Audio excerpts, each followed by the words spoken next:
Is this one where you're leaning on the game one film a lot, or because of the time, you'd rather just sort of move forward and try to treat it as its own thing, you know?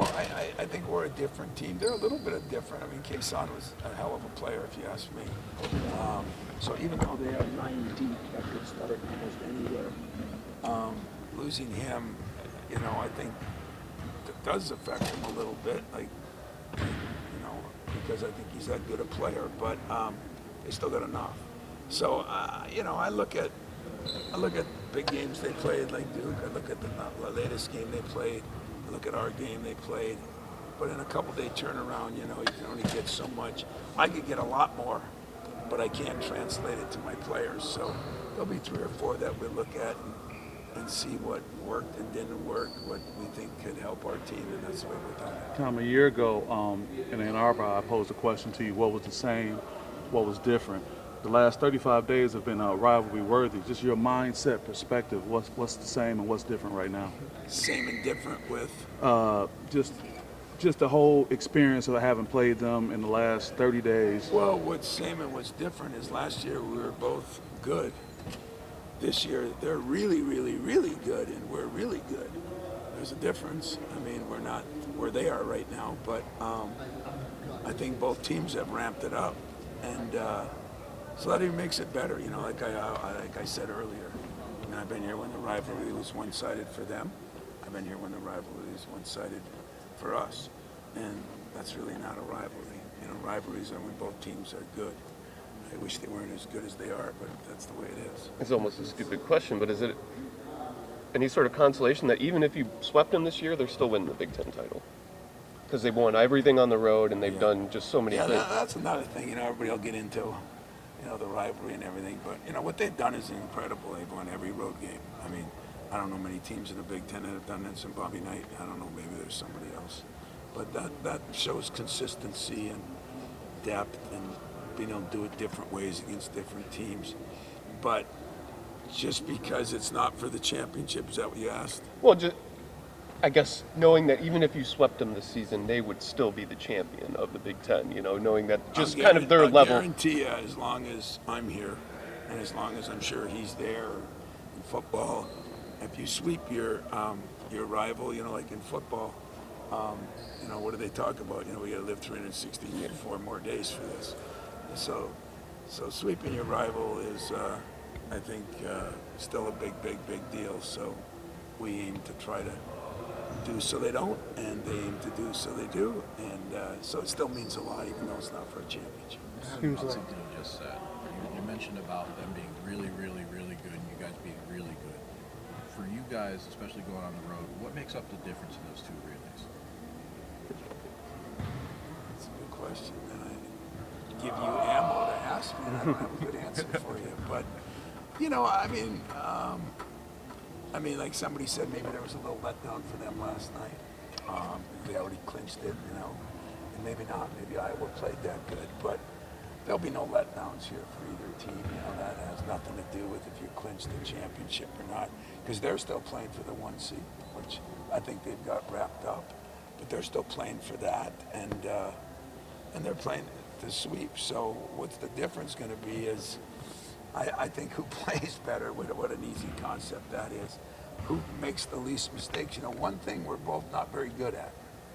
If you want something we're both not very good at, we both turned the damn ball over too much. They had 18 last night, we had 15. I mean, they've turned it over more than a team that's won as much as they did, which kind of tells you how good they are, because they've been able to overcome that. We've cleaned it up a little bit lately, but that's still one of the negatives. And you guys all do football too. What do they talk about? Who turns the ball over? What turnovers come? It's a little more prevalent in football because a smaller number of turnovers can make a big difference. But when you start talking, I doubt a team will win with 15, 16 turnovers in that game, whether it's either one of us. I just think turnovers still create something. It hurt us here because they got some breakaways on those turnovers, and those are layups and dunks, and those are hard to defend. Tom, considering how last season went for you guys and how this season is, how much of it is the team, the players, and some of it is just the basketball guys? It just goes like that, back and forth. Oh, no, I think it's always the team player. Now, remember now, they got to a Sweet 16. They were an eyelash from getting to the Elite Eight. We would have played them in Atlanta. You know, they won the Big Ten tournament. So, you know, it's not like they haven't accomplished a lot of great things. And I think all these things are earned. I think when you do something over a 31-day schedule and you play the people they played and the people we played, to get through that, you got to feel like, you know, you've done something right now. We've had some ups and downs as far as I don't think been quite as consistent as they've been because I think they're deeper. You know, last year we were deeper, and that matters too at this time. Seems like the player of the year conversation has kind of boiled down to fears in Yaxel, and maybe this game will have something to do with it. What would your pitch for Jeremy be if for the voters? Well, I'm not in on that, but I would say that both guys have done a lot for their team. You know, I mean, you can look at Jeremy because a point guard on our team is a little more valuable because of the assist and making other people better. But, you know, one thing I do appreciate about Yaxel is he's only averaging 13, 14 points a game. What I mean only is he's doing a lot of other things. He rebounds the ball, blocks shots. He got 6 offensive rebounds against us. You know, he might be the most complete player in the league if you look at top to bottom.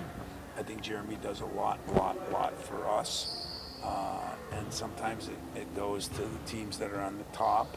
And there might be, you know, like, I love the kid at Wisconsin. Blackwell. Blackwell, you know, I love Blackwell. You know, you look at Northwestern's got the leading scorers. He's still the leading scorer. Martinelli, you know. But I do think that Jeremy has grown. He's done a lot. He's gotten a lot better, and he's grown. His shot is a lot better, and you know, he just keeps growing, and he's got to keep growing. But he should be in the conversation, and so should Yaxel. And I'm sure, you know, early in the year, I mean, we had the kid from Illinois that was almost a shoe-in, you know. So it's just hard to say, you know. I don't know. It usually goes to the team that does the best, or at least is in the top 2 or 3, whether that's fair or not. Sure, you might not sleep Saturday night, but if you do go to sleep, what's the last thing you got to do to feel like you can wrap it up and get ready for game day? Well, you know, that's where this team screws me up a little bit because I had a kid, Ben Johnson. Do you remember Ben Johnson, the coach? He came and spent 2 days with me at my house and came to the practices, came to the shoot-around. And he said to me after, "Are your shoot-arounds normally like that?" I said, "They're decent." What'd you think? I thought that was the best shoot-around I've ever seen. It wasn't the best game we ever played. So that's the hard part, you know. You feel good about your prep, but I think I'll go to bed saying, "Don't turn the ball over, don't turn the ball over, don't turn the ball over," just because I think it leads to so many things. Like last night, we didn't get enough shots up. You know, we got 55, they got 67 or something, you know, or 60, whatever it was. And I think last time we played Michigan, you know, an interesting stat is they had 8 or 9 offensive rebounds but scored like 15 points. We had 15 offensive rebounds but only scored 8 points. You know, so there's different things. You know, the nice part, before I go to sleep, I don't have to worry about it because I probably won't sleep. Yeah. So it'll be good.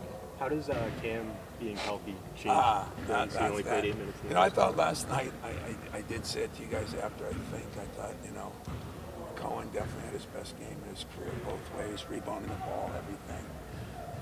Keep on him defensively. You know, Jeremy had moments, Coop and Jax, but I thought Cam had one of his best games, and I thought Denham had his best game. And so if we get Jordan and of course Jackson Coop back, but Cam brings another dimension to it because I think he's a powerful rebounder, but he also can guard a lot of people. He made his free throws. Cohen made his free throws. Maybe those were good omens in what was kind of a strange game. Does Cohen get enough credit defensively for what he does, especially the weak side stuff? Yeah, you know, he does do more things, and I don't know if you can tell, but he's talking so much more, and he's with his teammates, and you know, some of those lobs. I mean, I know we can jump and everything, but when I ran back the film and saw where he came from, and you know, it'd be like winning the Indy 500, being a half a lap behind in the last corner, you made up the whole distance. I mean, there were times there were one of our people and two of theirs in front of them, and you know, him and Jeremy are starting to get a better and better connection. But Cohen, I thought showed some things there that was incredible. One of the things that I've noticed this year is, like, for a guy his size, I haven't seen as many players on the other teams intimidating. Like they're like from his defensive standpoint, what he does with elevating and blocking shots. Yeah, he is a good shot blocker, and he has good timing, and he, you know, what he struggled with early was lateral quickness, you know, and he's got such other speed and jumping ability, but he has really worked on it. And if you watch him now, he's just talking more sometimes to himself, reminding himself. I've really enjoyed his growth here in the last month maybe, and we always put it on his shot, and rightfully so, because that's got to come to get to where he wants to get eventually. But in practice, he's making great progress. He's starting to do it in the game. Going 8 for 8 from the line was big for him last night, and I think he's going to have to be really, really good defensively, because he'll have to cover Axel a lot, and he's going to have to be really good defensively. You know what he said the other week about blocks? He said he likes them more than dunks, which I think Really? would shock a lot of people. Yeah. I like the dunks more than blocks. Turned into an offensive coach, I guess. What makes Michigan good on defense? So that the length, it's hard to get acclimated Yeah, to you it. know, I mean, you know, you got to remember they were playing 9 guys 12 minutes or more, and some of them, I mean, you look at, I mean, they got a couple of them. Bobby Gale started at Ohio State 2 years ago. You know, Teixeira is a really good player. You know, and McKinney is a great player. And you know, and then when they had Case on, I mean, I thought he was coming on.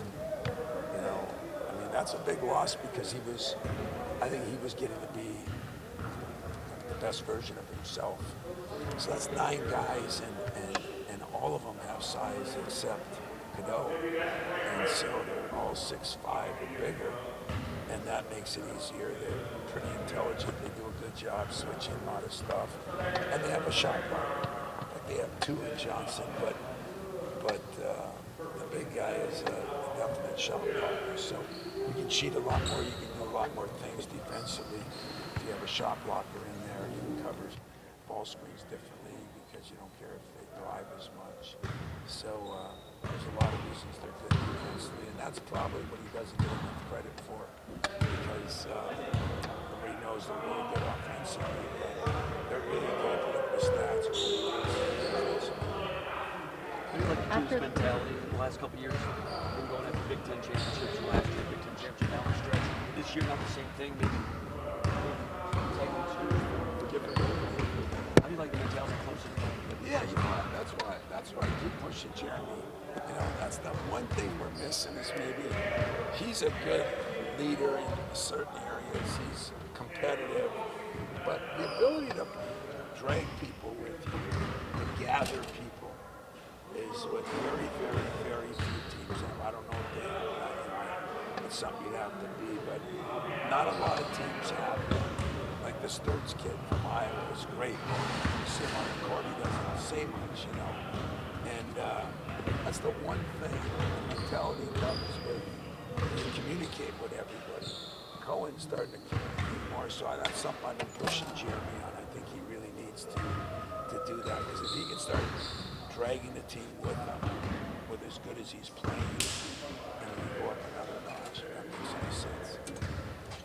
After the IU game, you said that you liked how your all's team was growing, just physically, and mental toughness was improving. How much will you need that sort of continued growth to really show up big on Sunday? Well, I told you that at IU because I knew you were an IU grad and I was trying to take you off. The other reason is I really believed that. And then we started to take 1 step, 2 steps, 3 steps forward. And then at times last night we took 2 steps back. So that's the nature of teams and coaching and everything, and how you. So we spent a lot of time on film earlier today to try to show them this is what we meant. Like Jackson Cole and I kind of had it out last night in one of the huddles and about some things he was doing, and thank God Doug Wojcik showed him 4 plays in a row in the last 6 minutes, and he's sitting there going, oh, you know. And you know, I guess that's why we have jobs, you know, to push them and coach them. But at the same time, that mentality has definitely been improved, and it's improving, but it's not there yet. And I think to get it there, you need more leadership on the team, morning, noon, and night, locker room, hotel room, airplanes, wherever they are where I'm not. And that's what's needed to be great. You have to have phenomenal talent, or you need that. And we're getting there, but we're not there yet. Kerr and Jordan didn't get as many